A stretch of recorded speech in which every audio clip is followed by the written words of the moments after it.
արժեքահեն հոգևոր կյանք ունենալու խնդրի լուծման համար։ Նիկոլ Փաշինյանը Facebook-յան ուղիղ եթերում ներկայացրել է քաղաքացիական պայմանագիր կուսակցության նախընտրական ծրագրի երկրորդ մասը, որտեղ անդրադարձել է հայաստանյաց առաքելական Սուրբ եկեղեցու բարենորոգման հրատապությանը։ Ըստ Փաշինյանի հունիսի 7-ին կանալիք ընտրություններում ԿՊ-ի հաղթանակի դեպքում հոգևորականները կներառվեն համընդհանուր հայտարարագրման համակարգում, իսկ եկեղեցին կսկսի հարկեր վճարել պետական բյուջե։ Հայաստանի Հանրապետությունում գործում է համընդհանուր հայտարարագրման համակարգ, եւ այս համակարգից չեն կարող դուրս լինել հոգևոր ծառայողները։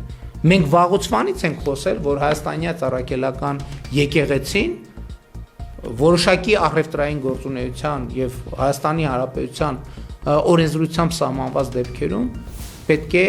նաեւ հարկեր վճարի։ Փաշինյանի խոսքով հոգևոր դասը պետք է օգտվի պետական սոցիալական երաշխիքներից, սակայն միևնույն ժամանակ դադարի գործել ստվերում եւ զբաղվել քաղաքական քարոզչությամբ։